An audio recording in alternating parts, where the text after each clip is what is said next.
Welcome to the very first cleaned episode of PodCRASH. While you won't hear swearing, you might hear stuff like this. DVD premiere. Wow, Yes. you remember that? Has a penis. I'm trying to remember if I think it was John Waters that really got me into gay cinema. It was just like the bear subculture of the gay subculture. Kevin Smith is America's first straight bear. The whole let's bite off his wang is vagina dentata. Why not? Okay, you ready? Let's go.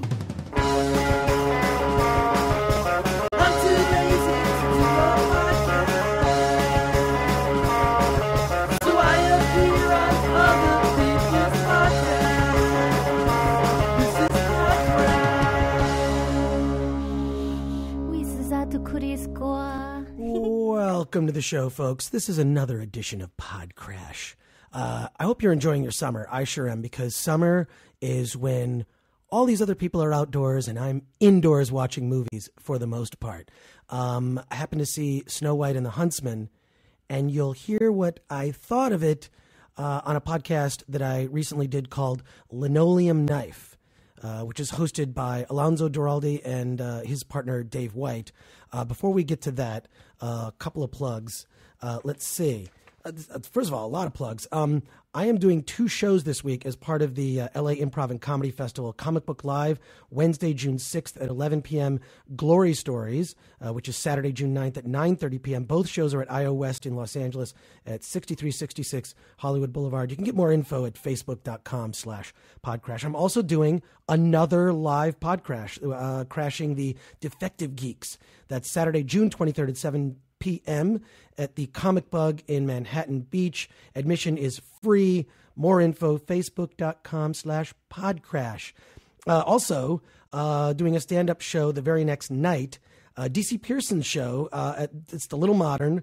And DC Pearson, if you don't know who he is, he's an actor who's part of that Derek comedy group that did the movie Mystery Team. If you've not seen Mystery Team, do yourself a favor. Do yourself a favor and get this film. However, download DVD. I don't care. See Mystery Team. It defies description in terms of the title. Now, well, look, it's a raunchy comedy, but also it's just about these kids in high school who solve these mysteries, and it's not for kids. It's definitely not for kids. But I'm doing DC Pearson's show at the Little Modern. It's Sunday, June 24th at 8 p.m. That's 6476 Santa Monica Boulevard in Hollywood. You can get more info at thelittlemodern.com. And just found this out, I'm going to be doing PodCRASH Live at Comic-Con. That's right, Comic-Con in San Diego. That's going to be Thursday, July 12th at the San Diego Convention Center, 7 p.m. in room 5AB. I'm going to announce more things about that, but you can mark that on your Comic-Con schedule now. Thursday, July 12th, live PodCRASH. Okay, a couple of things, quick. I really appreciate all the reviews you guys have been doing on iTunes. Some great ones recently. I have to thank Lobby Crush, for which she says the show's a brilliant idea. Jennifer Stevens says greatness. Gus R93 loved the Comic-Con, the Phoenix Comic-Con episode. So did Trevor Jones, who Trevor Jones actually took some photographs at the event, and you can see those on our Facebook page at facebook.com/podcrash. And also Ryan Taylor says, wonderful introduction to the world of podcasts. Thank you so much for these reviews on iTunes. Please post a review on iTunes. I read them all, and it does help other people find out about the show, and just that feedback in the form of your little click of a star and a couple of comments is greatly appreciated. But also, I got to say something to you guys. The numbers of this show have actually been pretty good, but I wish they were a little bit better. And I figured out, I think I figured out what's going on. You guys are cheating. You're cheating. It's sort of like, you ever read a book, you're reading a novel, and you kind of go way ahead, and you read chapters later, and then you turn back to the beginning, or maybe even read the end. You really ruin it for yourself. This is what you're doing. I figured out, you guys, you listen to PodCRASH every once in a while, but what you do is you find out what other podcasts I've appeared on, and then you go and you listen to those first. Now, that's great. Look, as much as this show sounds like it's a completely narcissistic idea where it's a podcast about a guy who's always the guest on other podcasts, and I love that that's so narcissistic. I can't get around that one. I would like that you discover the podcast from me first and then go back and listen to more episodes of that podcast, rather than you found out what podcast I was on, you went and listened to it, and then you didn't hear the PodCRASH version of it. It's like you'll skip that one because, I heard it. But please, if you find out I'm on a podcast, just, avoid the temptation to listen to it. I'm not trying to, you can listen to it after you hear my version and go, I wonder what he cut. I wonder what things he cut out of it.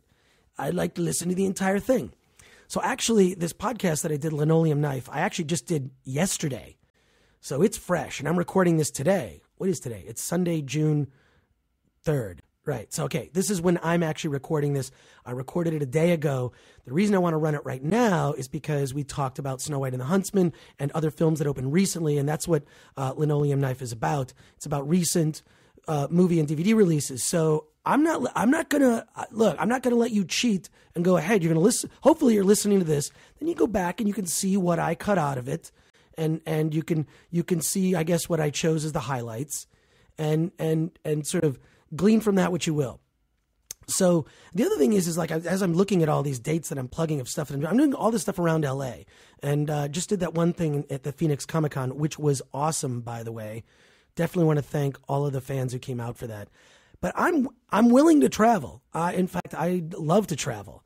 So if you are in a city that has a comedy club or a space that would be great to do a live podcast, or I could do a live podcast, or I can do stand up, I can do a combination.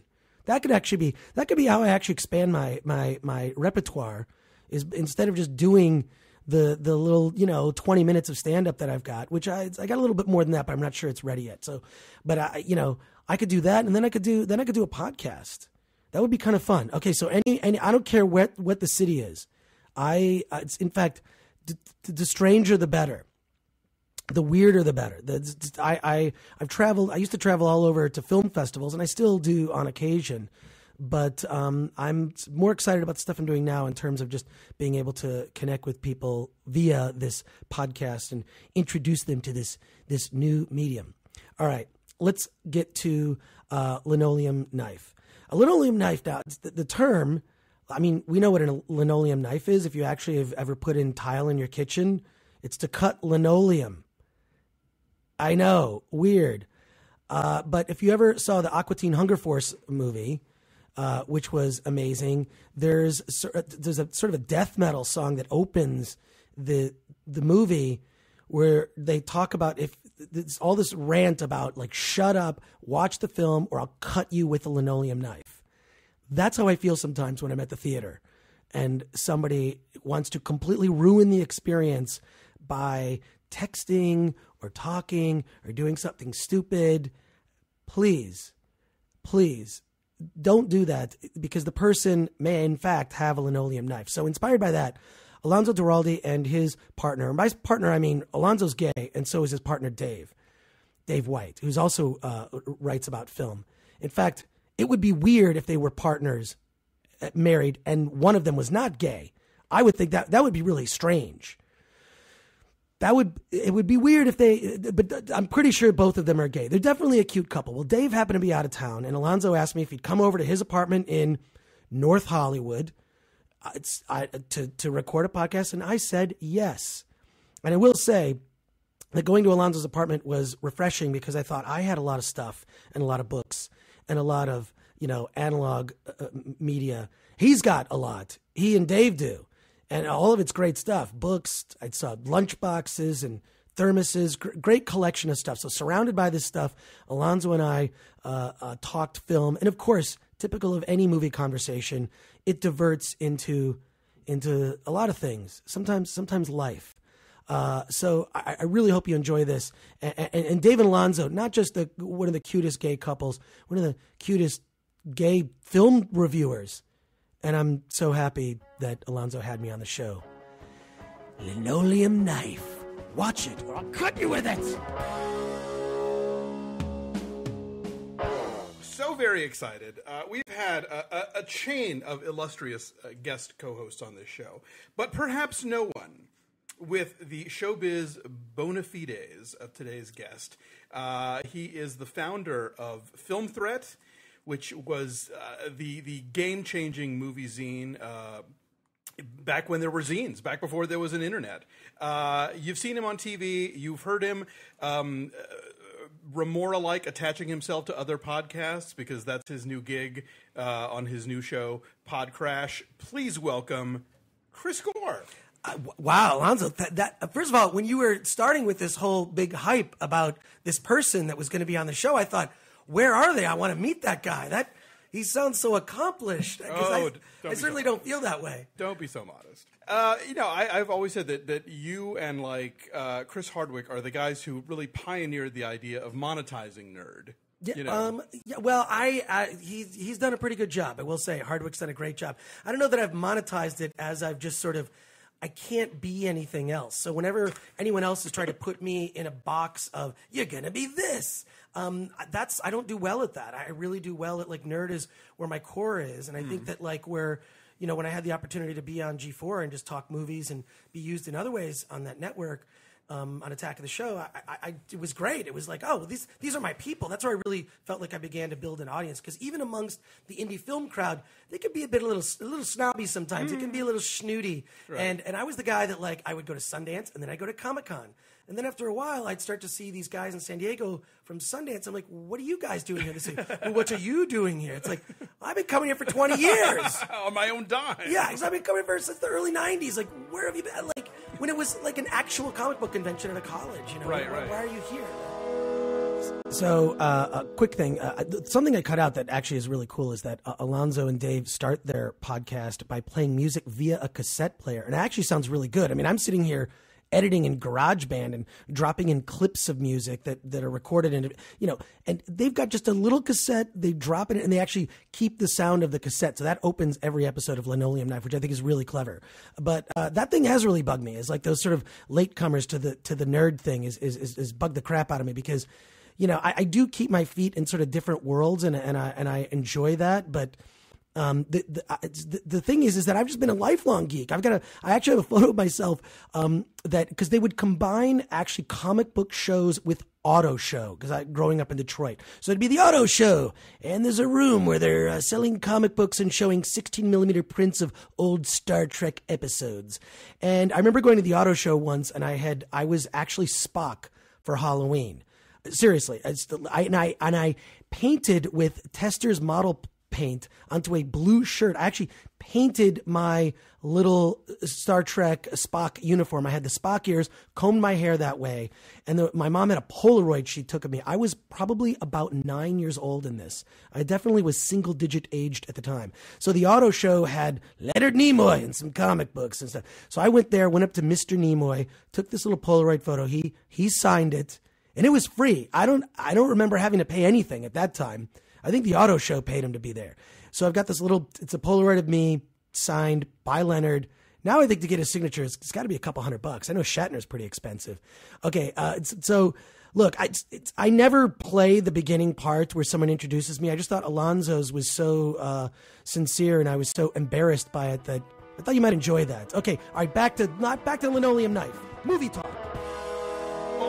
One thing I've figured out as an adult is, there's that thing they always tell people who are aspiring actors or one of those gigs that doesn't pay well and it's super hard to get into. They always say, if you have a backup, do that. Right. You really can only do this if there is nothing else on earth that you are qualified to do or that you could get yourself out of bed to do every day without shooting yourself in the face. I love those kind of platitudes. John Waters had the best one. He said, try and do something for 10 years. And if you achieve no success in 10 years, you should stop.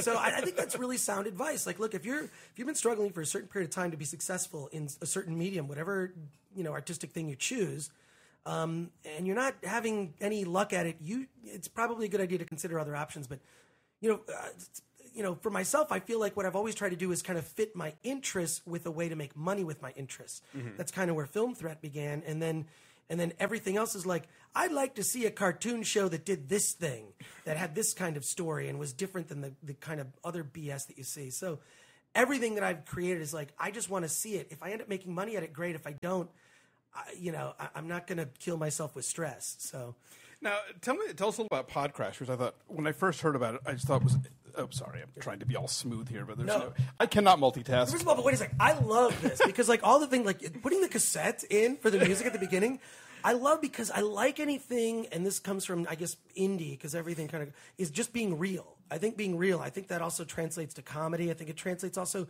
to, there's too much, just having been involved in big productions and then like smaller DIY stuff. And it doesn't matter, just like I prefer stuff that's not overproduced, stuff that's real, that you acknowledge stuff to the audience, whether it be in stand-up comedy or like in our case, here. it's sheer incompetence because we couldn't figure out how to like drag a digital file in and not have it be way too loud compared to the rest of the show. And so, Dave actually came up with the ka-chunk cassette thing, and that's become our thing now. But it's character and it's real, and I love that. Those are things that I'm attracted to. I think that Soderbergh, I think, is that kind of filmmaker. When you look at his stuff, even in the stuff that's like Contagion, even the stuff that ends up being bigger, he adds a reality to it, and I'm a big fan of the way he's able to do the big films and the small films like Bubble, and they have a reality that people connect with. Well, we were talking before about how analog is disappearing and how people don't have the shelf of CDs anymore, the shelf of DVDs. They've all got these digital files and, one solar flare and we lose everything. Precisely. I mean, I was looking around here and I'm thinking like, wow, you guys, you have all these amazing books, like amazing pop culture stuff. And I'm thinking like, wow, this would fit on one iPad. That's it. One iPad and all this stuff goes away. And there is sort of like, I may have noticed with myself, kind of a purge where it's like, and it's just also from moving recently a couple times, and I'm like, I don't want. That's when you really decide what means anything to you, right? I don't want to carry it anymore. I don't want to put it up. My thing is if it has to be in storage or a closet, I don't want it. If I have room to display it and it doesn't look cluttered or whatever, it's like I'm into that. I want to just have just enough, and then I'll just get if it digitally exists, then I'm good. So, yeah. But you're right about the solar flares thing. I was at this 2012 conference. We talked about that, where this guy's theory is that what will happen in 2012 isn't some giant cataclysm, isn't some nuclear disaster, isn't the end of the world. What it'll be is a giant solar flare that will knock out the entire power grid and all electronic devices in the United States. And we could prevent this by effectively spending like $10 billion putting in what are basically power strips into our power grid to prevent this from occurring. Surge protectors. Surge protectors, exactly. This would prevent this from happening. And what this guy's theory is that what it'll do is create this new spiritual reawakening where all these devices that we have now are mobile devices, computers, iPads. We're always looking at screens. The character said this in a movie I just saw with Paul Rudd. Why am I spacing? My Idiot Brother. My Idiot Brother, yeah. Yes, that line was in there. We're always looking at screens. Like, all of that will go away, and effectively removing the walls and barriers we have to real human personal connection, which is, eye contact. Right. I've done it. I've actually done eye contact. But like all of that will then create this thing, this sort of, while it'll be chaos in the United States for the next decade, replacing and recreating this grid, this power grid, getting us back to what we used to have, it'll actually make us connected. And there'll be, Facebook, all that stuff won't exist. Everything will be dead and gone. You ever had like the power go out like for a day and you have candles, you actually pick up a book and go, you know what? There's something about, I feel liberated. It is kind of a cool, and like I know there are people who do that thing where they disconnect one day a week and they don't check their email and they turn off their cell phone and they completely sort of disengage from the grid. I can't do it. I'm sure I should, and it would be awesome, but the teat is too much for me. Yeah. Well, me too. And I've got I've got an iPad, I got an iPhone, I have my MacBook Pro, all that stuff in it. I feel like I wish my MacBook Pro didn't have Wi-Fi. Because sometimes it's so distracting when you're trying to focus and work, and then so I thought that was an interesting theory from the 2012 guy. Sure. I posited the other thing. I said, well, my theory is that the Mayans foresaw the movie 2012, and then when they saw the trailer for it and saw the disaster with John Cusack, driving around in that limousine and California falls into the earth. Like if you saw that in a primitive mind, would think that's you think it was a dream or an omen or something. Yeah, you would think that that's a real disaster, but what you're really seeing is a movie trend. Okay, that actually happened at this 2012 conference that I went to, which was also a junket for the film 2012. And I spoke to Roland Emmerich there about this. But I remember in high school, I read the predictions of Nostradamus. I forget what class. Somehow I got that book, and I was a senior in high school, and I remember reading about the man with the blue turban and all this stuff with the chaos in the Middle East, which seems to be a constant now. But it really scared me as a kid. I just remember thinking, it's all just going to end. This guy Nostradamus, he got Hitler's name, he was just off by one letter, Hister. So, but who knows? I think that, isn't it true that every civilization has kind of predicted their own demise in some form? So, although the idea of actually turning off all devices and all sort of mobile and web access for a day, I have to try that. I have to try that. I don't think I'd be very good at it. All right, back to Linoleum Knife. Alonso and I finally get started talking about some films.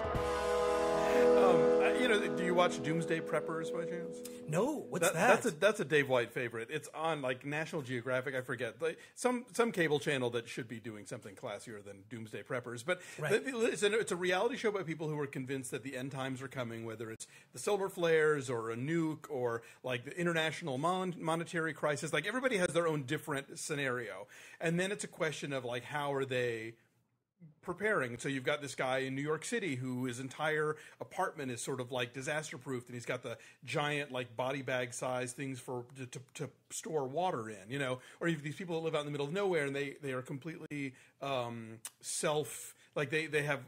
garden, they grow all their own food. They're completely independent. This guy who's like buying a big metal shipping container and burying it in his backyard to be his bunker, So you see all the stuff that people have and how they're preparing. And then some panel of unseen experts rates everybody on how their prepping is going.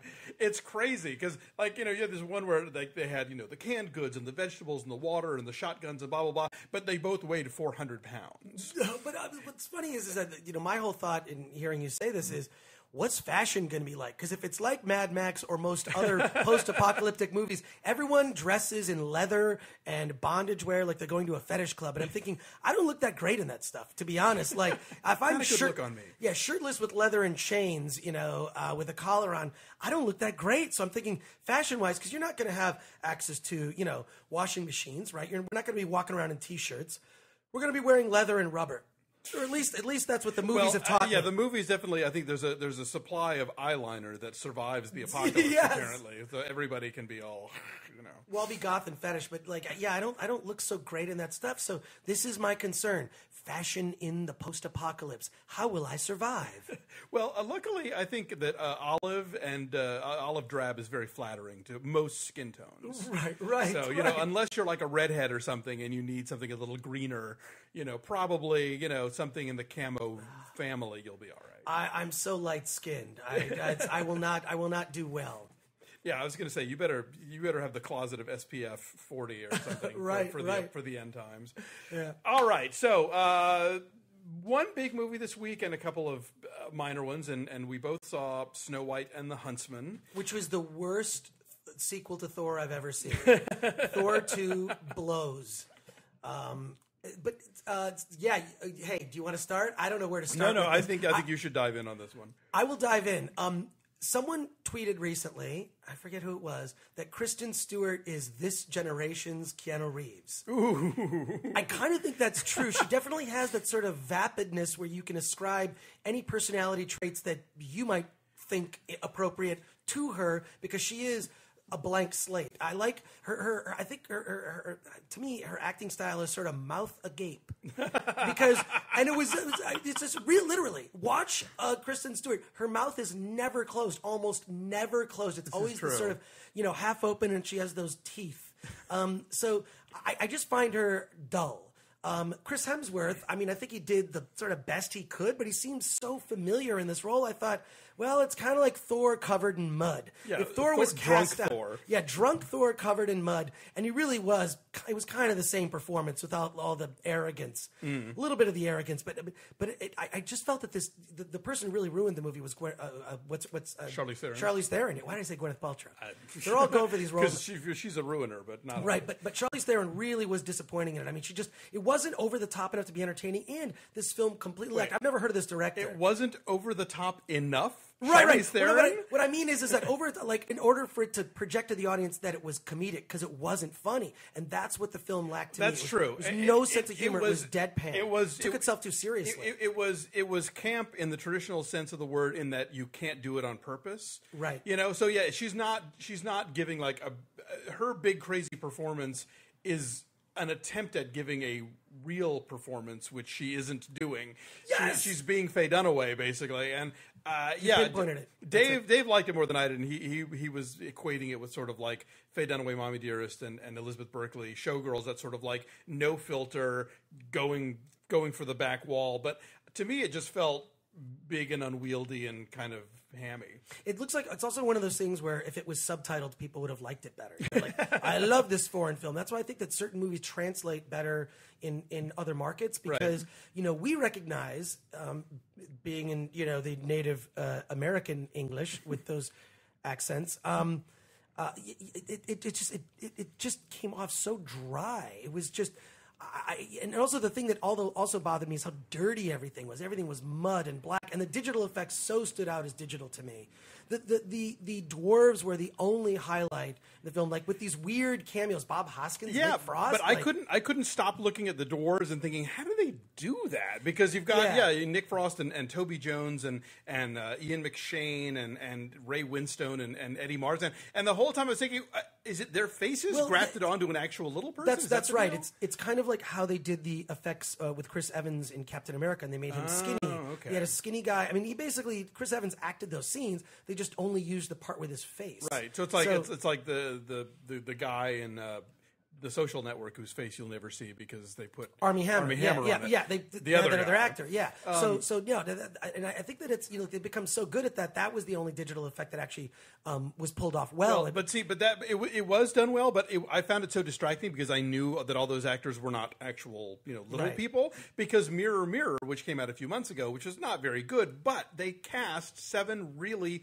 charming and engaging little people actors who I had never seen before. Now I wonder what little people think of this. Of like taller people taking their jobs. I'm sure it's like, look, if I can't get cast in a Snow White movie, like, where's the union, Right. But I really, really dislike this film. It was just one of those that lacked heart, didn't care about anybody. Just everything that was wrong with it stood out and was distracting. It felt, and I don't know who the director was, but first time guy. He did that Halo short film that people love. Oh, really? Yeah. That was that guy? Yeah, Rupert something. I don't know. Well, I feel like a lot of these guys, just because they can pull off something that is, that looks just because they can pull off spectacle doesn't mean they can pull off real human emotion. I think that you need the marriage of the two. Really to make. I think because now with CG, it's all like, oh, we can make this look awesome, and oh, look, this is a dress made of ravens or whatever. But it doesn't matter. But there's no script. Like there's like 2 dudes in this movie. It's like because it's the law that Kristen Stewart has to be in a love triangle, but they don't make either of them very interesting. You don't get a full sense of how they feel about her, how she feels about them. The ending even kind of leaves it sort of like, like they're there, they're present, but like there's no feeling at all. Right. I mean, I guess we should have guessed because it said from the producers of Alice in Wonderland. Yes. Yeah, which was also a disappointment.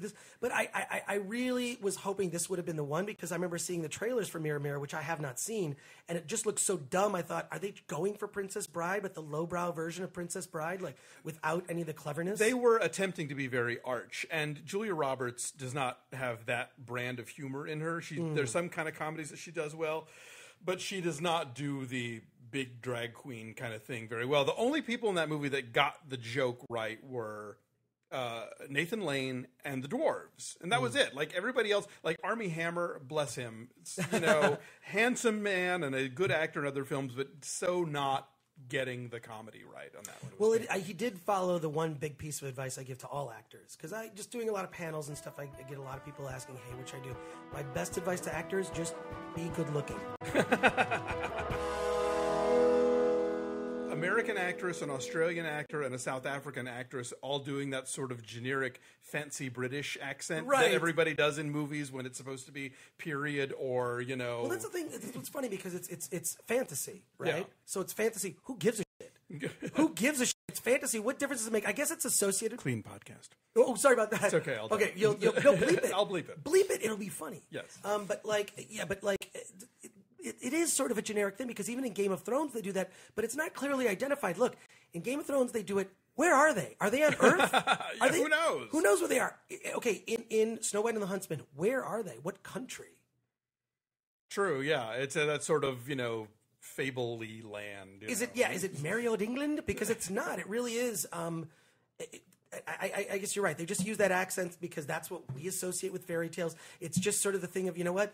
Ever since I, Claudius, or actually a lot of other big Roman epics, you know what? Italians, they speak in British accents. Yes, that's true. Italians are Ben-Hur, Quo Vadis. Or if you're a commander in the Star Wars universe, because a long time ago you also have a British accent. This is true. Or if you were raised in the domed cities in the film Logan's Run, and you're just the two leads, then you have British accents, Jenny Agutter and Michael York. It always stood out to me like, why am I the only one that notices those two have British accents? I never thought about that. And no one else. Farrah Fawcett doesn't have one. She doesn't have it. Doc doesn't have one. All the other Sandmen, they just speak American. But Peter Ustinov has one. Peter Ustinov has one, but he survived in the White House? This makes no sense. It really is because the director was British. And so they cast British leads, but they shot that at a mall in Dallas. Oh no, I Logan's know. Run. Yeah, the merchandise mart. Yes, one of my favorite. One of my favorite classic. And the water gardens in Fort Worth with the ending stuff. Oh, I love it. I love Logan's Run, but still, if you begin to question the accents, you really start the whole thing starts to fall apart. My favorite crazy use of the British accent as other is do you remember the movie Gorky Park? No, long time ago. Yeah, yes. Like William Hurt is based on a big bestseller at the time. This sort of murder mystery unfolding in the Kremlin.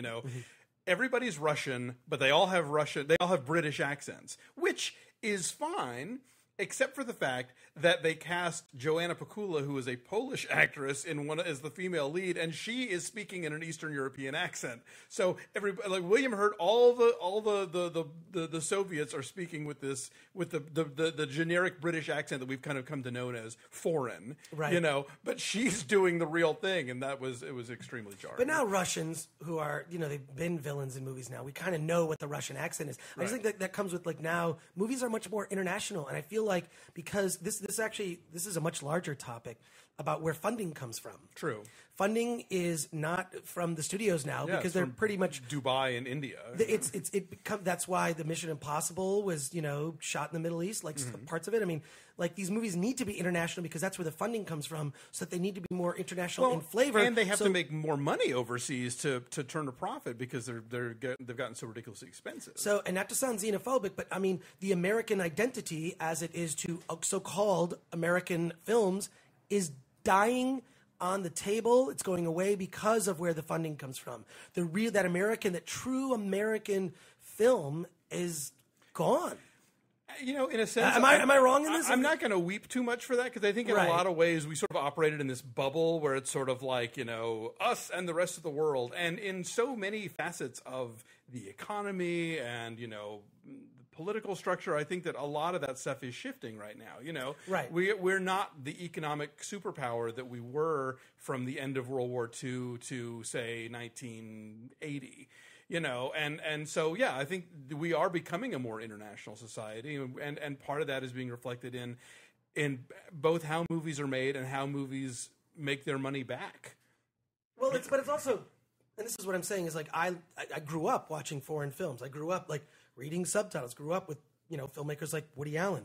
But I feel the true American filmmakers. I liked a movie that this felt like an American movie, and these ones felt like this was a Russian science fiction. This is a British film. I like those kind of flavors, just the same way I like different foods. But I don't think American movies are disappearing. Like I think what you mean is that Hollywood movies are becoming less uniquely American. Okay, yes. There will still be American voices and American stories told in films, and more on the indie level probably because they don't have to have the mega budgets that your Mission Impossible 4s do.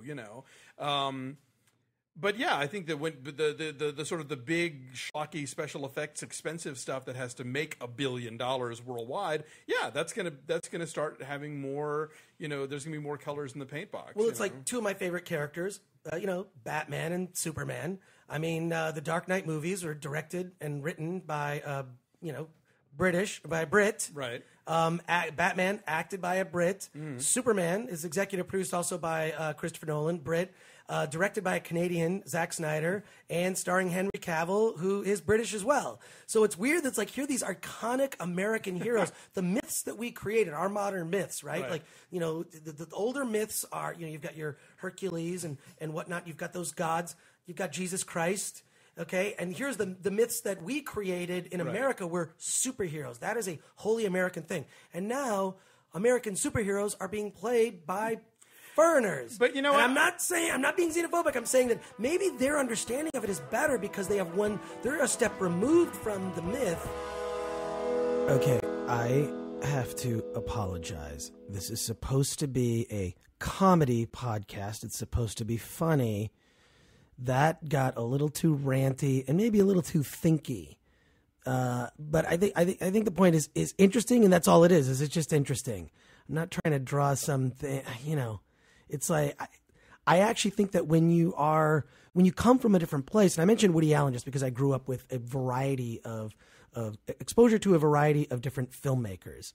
I mean, I grew up with Monty Python. I grew up with Woody Allen, who used things like subtitles in his movies. I grew up with foreign films. So my mom would really introduce me to encourage me to watch a variety of different movies. But all I'm saying is that when you come from a different place, you can add something else to it. I mean, you know, Woody Allen never went to film school. He studied philosophy. And so I think when you come from a different place, you can add a fresh perspective to it.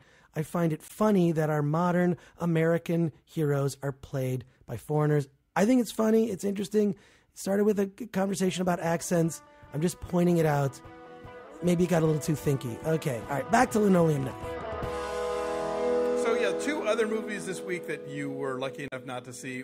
First of all, one that I know Dave really wishes he were here to discuss, and we may go into it in more detail next week, even though it will probably be gone from theaters. A movie called Battlefield America. Right. From the makers of You Got Served, the poster proclaimed proudly. Kidding? Yeah. And it's basically about like these 8-year-old dance crews that throw down in the back alleys of Long Beach, like long after they should all be in bed. And the fierce competition and how they're all building up to this big battle of the crews called Battlefield America that's never explained very well at all. And other than that, it's basically the Mighty Ducks, where you've got the like jerk exec guy who gets a DUI and he's got to do community service, and so he gets to go to the Long Beach like rec center and like help these kids believe in themselves and learn how to dance and blah blah blah. And it's terrible. Well, I just got an email from Dave White. He says he loved it, so I don't know what you're thinking. No, actually, his review is on movies.com, and it's pretty hilarious. But, I mean, it's like, you know, and in my review, I even say, okay, yes, fine. Assuming that you don't care about direction or plot or characters or the writing or anything else, and you're just there to see the dancing, no shot lasts longer than 3 seconds when they're dancing. It's edited like crazy. I mean, you have no idea if these kids can actually do anything, because they sort of, like, some people sort of vault in the air and then it'll be cut to some other angle and something else is happening. And, you know, in my review, I said that with filmmaking like this, you could turn 2 easy chairs and a bowl of cottage cheese into Cirque du Soleil. You know, it's like, it drives me crazy. And this is a general problem with musicals and dance movies of recent vintage. Is that you don't get a full, like, a 5, 6, 7, 8, like, you know, anybody going through a dance move. It's like, I don't know if it's Baz Luhrmann's fault or MTV's or whatever, but it's just like cut. And, you know, who knows if these people can dance, are dancing, you know. That's such a valid criticism, because when you look at, like, you know, look at West Side Story, one of my favorite play translated to the silver screen directed by Robert Wise. Right. One of the last films to have an overture. Yeah. Actually, the last film to have an overture, my understanding, was Gandhi. Maybe so, yeah. The 60s actually, after Sound of Music and like the big mega musicals, like all the studios were making them, A lot of those had, because it was those roadshow productions, and they would have overtures. But yeah, oddly, that was Star Trek: The Motion Picture also had an overture. Oh yeah, well, if you get the anything to make that movie longer. Yes, exactly. But it's because you don't get the sense that, like in West Side Story, you get the sense that, like, wow, they really are pulling out, like, because it's just a lot of long shots. Yeah, and Jerome Robbins, who had choreographed the stage version, was he gets a co-director credit on the film, and he did all the dance stuff, and you get to see the dancing. Yeah, like it's happening. But first of all, and also, I have to just give myself credit that I'm not even gay, and I segued from this dance movie, your dance movie review, to a reference to West Side Story. We got into some of the details of West Side Story. I have to give myself some gay credit. Well done. You did manage to pull it out with Star Trek. I have to say, Medea's witness protection looks pretty hilarious, and Denise Richards is in it. So I don't know. And the thing is I love stuff with drag queens. Like Divine is my hero, Glenn Milstead, the actor who played Divine in all the John Waters films, and also turned up a few places here and there. Never quite crossed over mainstream, unfortunately. Was on the verge of doing so when he died. Sadly. Right. I think when Hairspray was really going to be his entree into more mainstream. So, did you ever see Trouble in Mind? No. Alan Rudolph movie. He is out of drag, and he plays this very intimidating mobster. Wow. It's worth checking out. Wow. All right. Wow. I just, wow. You learn something new on every podcast. But anyway, yeah. So, yeah, Tyler Perry is not. I mean, he's not even really trying to be a drag queen. I mean, Medea just throws on a house coat and a fat suit and is just like sassy. And apparently, when you see the stage productions, he's not even wearing makeup. He just puts the wig and the glasses on and the house dress, and he goes to town. Yeah, so it's not a really elaborate creation per se, but Medea can be pretty hilarious, and that's probably the best. That's the best thing he's got going for him. So, does the audience know that if you tried to have sex with Medea is a tranny? Yeah, I'm pretty sure that's not a mystery to anybody. No, but what I'm saying is, why don't they just play that up? Why don't they try to target the tranny-loving audience? Well, the character is a woman. I don't know. Well, are we sure the character is a woman? The character could be. There could be a whole rich. Okay. Oh, there should be a reveal where it's like, look, Medea. I never said Medea was a woman. You just assumed Medea has a penis. I'm trying to remember if Medea has children or if she's just everybody's aunt. Yeah, everybody's crazy aunt. I'll have to go back and check the canon on that one. There isn't any. I really feel like you should. It'd be great. I'd love to interview Tyler Perry and ask him. I think it's just really brave that you've made the public embrace a transsexual in all your films. I love that. It's never specifically said, right?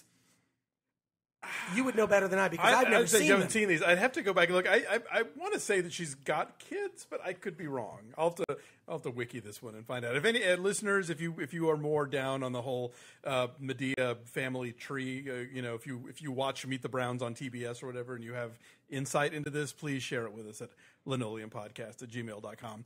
So yeah. Anyway, Battlefield America, big snooze. Not nearly as fun as. Have you ever seen Standing Ovation? Oh, no. Is this another dance one? Oh, it's a dance movie, yeah. It's one of those movies where, like, kids seem to exist in this sort of adult-free world, and it's like the most blatant manifestation of that whole kind of post-American Idol, I deserve to be famous mentality that I think we're raising an entire generation to have. Right. And it's bonkers, this movie. Phil Blankenship, who used to program at New Beverly, I think he's doing some stuff at Cinefamily now, has done a couple of midnight screenings of it, and that's how I went and saw it. And it's on Netflix Instant. You should really check it out. It's terrible. I mean, they sing a bunch of really bad songs, but, like, it's just you look at it and you think, who thought this was a good idea, and who thought that this worldview makes any sense at all? So if you're going to see a movie about dancing children, check out Standing Ovation. I will put that on the list that I'll get to one of these in days. the queue. Watch it on a play if they've got internet. But every time I see those dance crew movies, I just check out. It's like those are just like a movie I can just check and go, not going. Yeah. Yeah, see, you operate in a world where you get to decide what you see and what you don't see. Yeah, well... That's adorable. No, thanks. Yeah, but no, I do feel lucky that it's like, hey, here's the DVDs that I reviewed this week, and then I go see the movies I really want to. I really feel like time is just limited with, like, other projects I'm working on. I hear you. In addition, too much media out there. Right, there's too much. It's like there are too many things that I have to do that involve sitting down. I need things. Can I stand and watch the film? That's why when people, I have a weird habit of like when I go to bars, I like to stand, like at the bar, not actually sit on the stool. I'm happy to give my stool up to whoever would like to sit, because I do too much sitting down, and I know that that's supposed to not be good for you health-wise.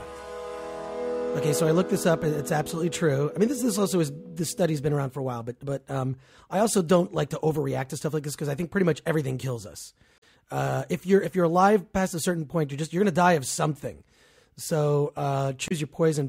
But sitting for 6+ hours a day makes you up to 40% likelier to die within 15 years than someone who sits less than 3, even if you exercise. So, and also obese people sit for 2.5 more hours per day than thin people. And there's apparently like electrical activity, like shuts off in the bottom part of your legs. Your calorie burning drops off. And it's just basically it's you need to get up and walk around. So here I am. And of course I'm doing this and recording this. I'm talking about this sitting down. I'm gonna change this to standing up. I can actually do that. I'm gonna put this microphone on. All right, so back for more Linoleum Knife. How did we get here? Piranha 3 Double D. Oh, right. I did not see it, and I'm sure it's as bad as the first one. I liked the first one from the standpoint of didn't care about any of the characters. It didn't matter except for the kids. I don't want kids to get. But like it was brutal. I mean, the effects were cheesy. I liked the first movie just because it knew what it was. It was so stupid, and all the people were jerks. Got what they deserved. I loved the first one. Yeah, that's what I'm saying. The first one was good. Bananas. It was so like it knew what it was. It knew what it was, right. And it took it to the nth degree. And yes. It got so like the gore was so over the top that it was funny. It was like early Peter Jackson kind of gore. Right, and we could say penis on this podcast because yes. It's a medical term. I mean, penis was it? It's just like, but it's like the guy that everyone, this guy, who does the Girls Gone Wild, the real guy, what's his name? Joe Francis. Joe Francis. Like, okay, this guy totally based on him, who gets what he deserves. And it's amazing, and everyone just went for it. No one, and you didn't know because they killed off like people. I didn't think they were going to kill. Yeah, that character. no, characters played by famous people. Yeah. So Piranha 3D, I think really surprised a lot of people, and it got much better reviews, I'm sure, than they expected. Because originally they told us that there was an embargo. But it's interesting, and we were like, "But wait, we love it." Oh, and then they were like, "Okay, then go ahead." Here's what's weird: like this movie opened, and isn't it on VOD at the same time? I don't know about that. I'm pretty sure it is. They opened it on 75 screens. Wait a second. They are dumping this thing. Okay, but wait a second. So, but my understanding is, and this is the way that movies are being marketed. This is a whole other segue into a discussion that like Morgan Spurlock's Comic-Con movie, among other movies, are not coming out. It's day and date. This is the future of releasing films now. Is you will pay scaled to how you choose to see it, whether it's the theatrical experience, whether it's a VOD experience, a lot of the VOD stuff comes out before the theatrical, like Tim and Eric's $1 billion movie. All the Magnolia movies. I mean, Dave and I almost never go to screenings of those because it's easier for us to pay the $10 and watch it on Amazon and watch it on our TiVo. You save the gas and the parking and the refreshments. And you get to pick when you're going to do it. You don't have to like fit your schedule, or if there's competing screenings on the same night. Or drive to. So this is what it always kills me with going to screenings and whatnot. Is you got to drive all the, and it's just to see this thing. It's like, you know what? Give me a download code or something. At this point. So we just watched, which we'll be talking about next week, Bellamy, that new Robert Pattinson movie, because it was available. But yeah, a lot of those titles you can just get from iTunes or Amazon before they even hit theaters. I don't know that Piranha 3 Double D. I believe it's available on VOD, but you should talk about it while I look it up on my device. Anyway, it is. It tries like obviously the first movie sort of raised the bar, like that you really got to deliver, you've really got to be crazy and funny and interesting and smart, and so it's directed by John Gallagher, who the guy, remember the last season of Project Greenlight where they did the horror movie. I like him, and his I'm sure his dad's in the movie. His dad is in the movie. In the first movie, Richard Dreyfuss gets eaten before the credits. Oh my god! In this movie, it's Gary Busey and Clu Gallagher. Oh, that's awesome. And it involves cow farts. And I thought, okay, this could maybe work. We're onto something here. This is kind of funny.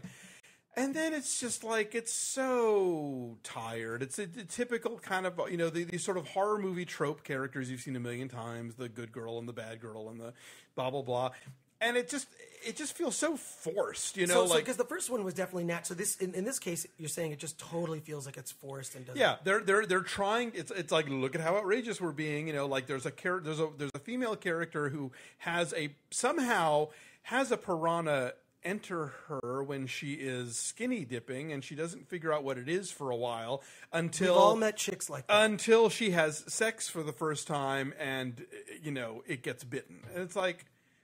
Really? I mean, it's just, you know that it is in the first movie. The whole "let's bite off his wang" is actually done in a funny kind of way, and it's you're right. The character has it coming, and this time it's just like vagina dentata. Why not? You know, we're just going to throw that in there, and you know, vagina dentata. yes. You know, Google that. Not to be confused with Hakuna Matata. You know, and then like a couple of characters from the first film who I'm pretty sure died come back, you know, randomly. They don't care. No, not at all. And which would be forgivable if they did anything interesting or funny with them, but they don't. One of them has prosthetic legs because they got bitten off in the first movie, and then later they become like guns, like in Planet Terror, but again, not in a funny way.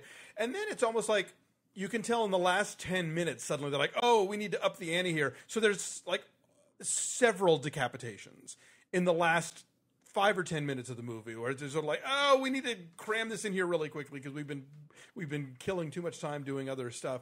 It just doesn't have that spark that Piranha 3D had. It did, well, I think Piranha 3D knew what it was and didn't. Again, I don't think it tried too hard. It's just enough over the top. And I will say, for those of you in the podcast listening audience who think that the internet is completely worthless, I will prove you wrong because I have done a search on the internet and confirmed the fact.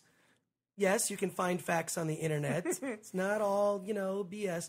And cats. Yes, day and date. Look at the top one from the Hollywood Reporter. There's another one there. Oh, okay. Stars. You're right. Oh, and and they're doing it 3D day and date for people who have 3D television. Right, 3D day and date. So there are a whole slew of stories, and there are more films doing this. And I do think, unfortunately, it's going to be associated with things that are bad. Remember that direct to DVD?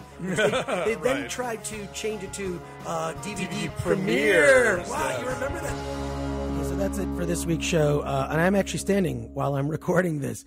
But Linoleum Knife, Alonso Duralde and his partner Dave White, who was not on the show with me. I was sort of guest co-hosting, I was guesting with Alonso. Great show. So much. I mean, there are certain people that I can talk to about film nerdy stuff that really drag out the geeky, nerdy stuff in it. And with Alonso, I get the gay stuff too.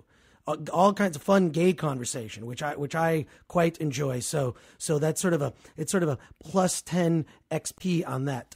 But you can actually find the Linoleum Knife podcast on iTunes. You can follow it on Twitter at LinoleumCast, and there's a Facebook page also. Just look up Linoleum Knife. And also, Alonso, I've actually been on a podcast with him before. I was on the Popcorn Mafia podcast with Gray Drake with Alonso, where we were talking about Christmas movies.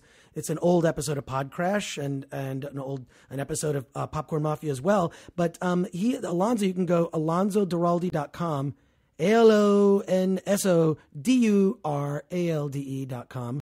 In case you want to Google that. AlonsoDuralde.com, you can go to his website, check out more about him. But also, he has a book called Have Yourself a Movie Little Christmas, which makes a great Christmas gift.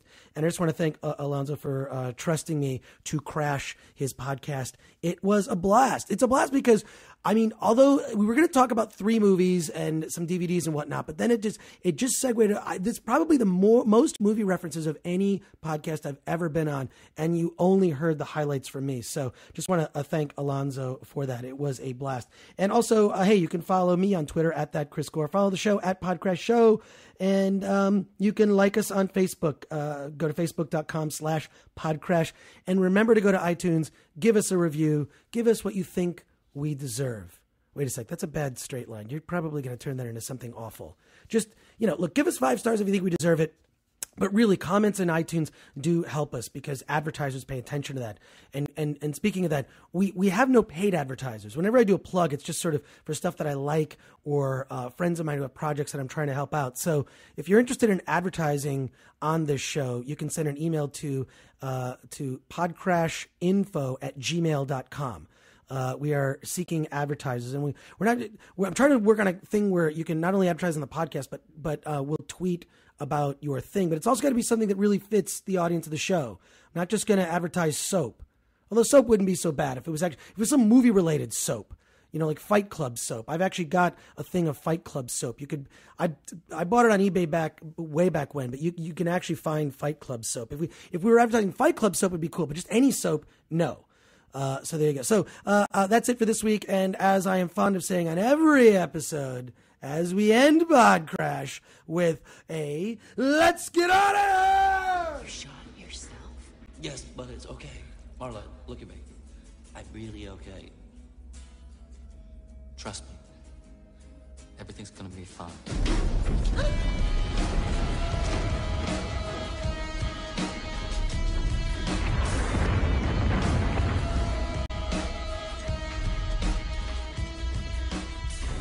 You met me at a very strange time in my life.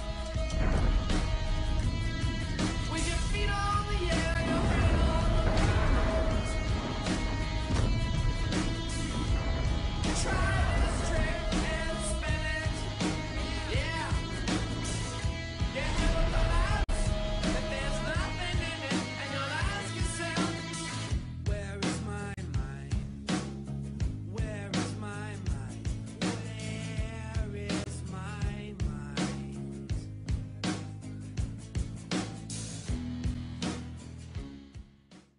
Hey, if you're still listening to this, you're probably a lot like me.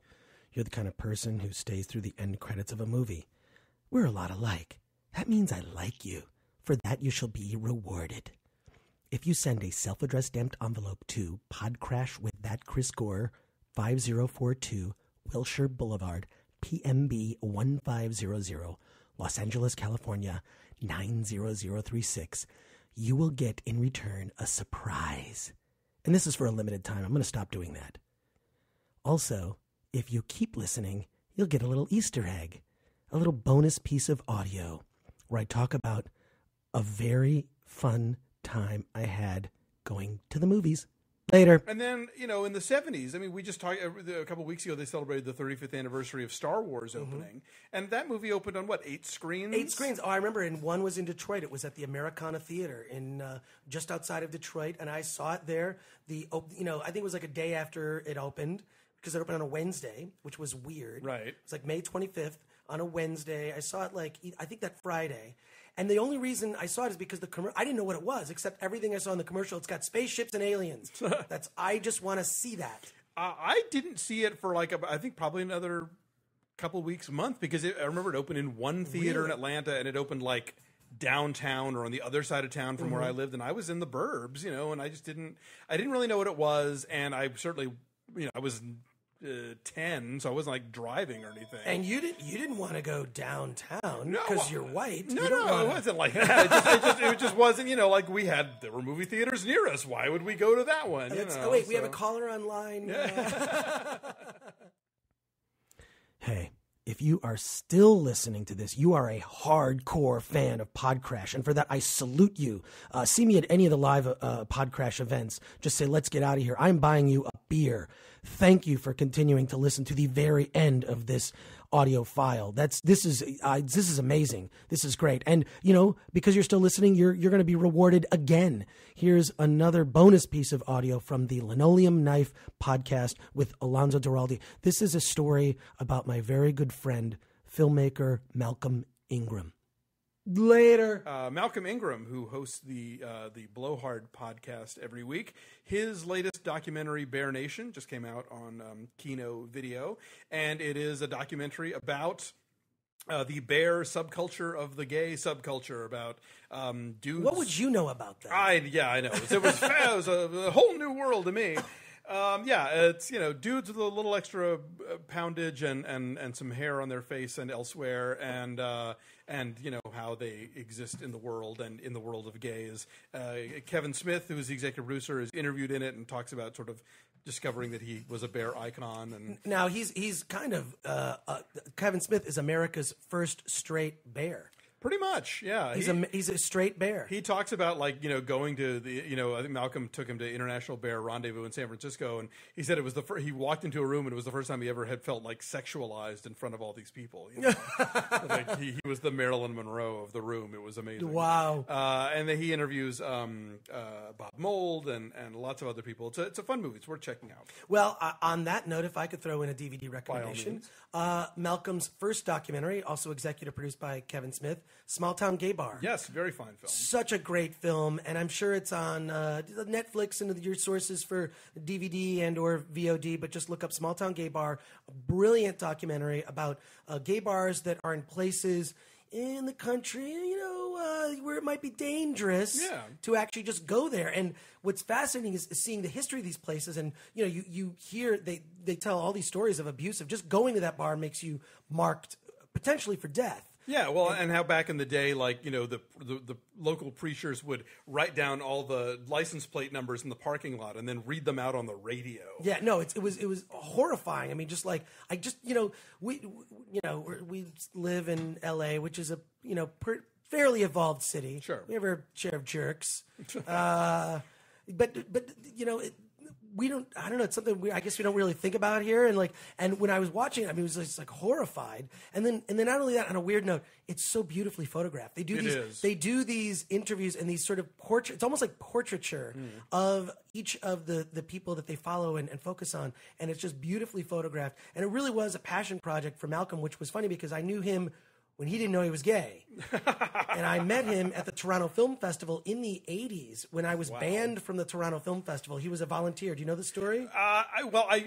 When I first started reading Film Thread, it was always the annual article of how you snuck into parties at the Toronto Film Festival, which became this sort of fascinating thing. Like I would look forward to that issue every year. Like, oh, what mustache did he wear this time? Right, but we were banned from it because we wrote an article that was now the kind of stuff that Entertainment Weekly does every issue. It's not particularly pioneering, but back then and when I look at it now and I really look at old issues of Film Thread, I think this was just the internet attitude before the internet existed. Right, it was on paper. It was that punk rock kind of attitude. And I look at it, there's nothing shocking in it now because this is how we communicate online, and this is the sort of general attitude online, which was an attitude that existed in a lot of arenas. Now it's just sort of bubbled more mainstream, but like that got us banned. And Malcolm I met at the festival, and you were Snark when Snark wasn't cool. Yeah, exactly. Yeah, but he knew that we were coming, couldn't help us out. We got in, became friends with him, slept on the floor of his apartment. Oh my! And then when he moved to L.A., gave him. I said, "Hey, you want to write for us? Write for us, whatever." And he worked with the editor at the time, Paul Zimmerman. I was running a bunch of magazines, but Malcolm, it was just weird because he was one of those guys where we would fear for our lives going out with him. And here's why: so much pent up anger. And he was the guy that threw around anti-gay terms way more loosely than any of us were comfortable with saying are you okay, dude? You're kind of using that F word a little too much. We're not comfortable. It was really weird how much anger he had and how we were afraid that he would always just want to get in a fight no matter where we went. It was dude, you got to chill out. Hadn't seen him for a couple of years, and he'd become effectively then sort of Kevin Smith, because he befriended Kevin Smith when he did a story for Film Thread. I was saying you guys sent him to the Mallrats set, right? Sent him and he stayed for the entire shoot. Stayed for the whole shoot, became friends with Kevin Smith, and then suddenly he's sort of bodyguard / friend and whatnot. So I see Malcolm years later, and I think, oh, I didn't even know Malcolm directed at Small Town Gay Bar, and I happen to love. I think it was John Waters that really got me into gay cinema. It was just I like anything, and it was sort of it's that whole thing of foreign films. It's different. It's a different perspective. Sure. I like to see different perspectives. I like mainstream movies as much as I like anti-mainstream movies. The good ones, right? Right. I think we both do. Yeah. It's nice to sort of see things from a different perspective and just from a different worldview going into Correct. Whatever situation or characters are being worldview, gender view, ethnic view, racial. It doesn't matter. Sure. It's just all the gamut. And Sundance represents that better, I think, than anywhere. Yeah. And Small Town Gay Bar was on my schedule to see just the name. I went in. It's oh, wait a sec, Malcolm Ingram. I know Malcolm Ingram. I see him up there. I go up and I give Malcolm this big hug. And he's the weight of the world had melted off of him. All that anger gone. He could be who he was. He's what can I say, man? I like dick. I We'll have to bleep that. Yes. But he just was like, he introduced me to his boyfriend at the time. Right. His parents were flying in, who he hadn't told yet. I remember that. Kevin Smith gave, because I was at the world premiere, gave too. this amazing speech. You were at that screening. Yes. He gave this speech that was like stand-up comedy for 10 minutes. He went on about how he knew Malcolm and it was just, he was so funny. I that's got to be preserved somewhere. Someone recorded that. And the movie turned out to be awesome as well. So it was just like a real magical thing of seeing like his coming out was making that movie. Mm-hmm. So to me, I just have an affection for that film that goes beyond the movie just because of that personal Their connection. history with him, yeah. So you should not, you can't take my review with any sort of credibility because of that personal connection. I'm disclosing that now after the fact, but still I think it holds up. No, absolutely. And I it's think just amazing. it's a movie that's really smart about, there's this notion that if you're a gay person, you just have to up and go to San Francisco. You know, like you don't get to stay in the country if you're from the country. And this is a movie about people who are like, no, this is where I live. This is where I'm from. And no one's going to make me leave. So I'm going to make this part of the world work for me. And I'm going to go to this bar and I'm going to go find other people who are like me who are also living here. We don't all flee to, you know, the nearest metropolitan center. You know? And it's interesting too because Malcolm pointed out to me that the reason he wanted to make Small Town Gay Bar is like he was gay but a different kind of gay. He wasn't like the kind that like, oh, let's go to this bar and we'll have the cosmatinis and the this and the blah blah blah. It's like he didn't like that. It's like I like dive bars. I like just kicking it. I don't care. I'm a bigger dude. Like. And there's a place that I never knew about that, you know, but I love that he's just like, look, he's not effeminate at all. I mean, and that's what Bear Nation is about too. Right. It's like dudes who are gay who don't feel like any of the gay stuff they ever saw growing up, you know. Right. I not know, like Paul Lind. They're not like exactly. Paul Yeah. Lind. Like I you know, like a good friend of ours who, you know, when we met him, who's actually married to a woman, and who is now out, and you know they've divorced and he has a boyfriend and everything. But like at the time, there was like the only gay person he knew was this guy in his office who basically would like lip sync to Britney Spears all the time.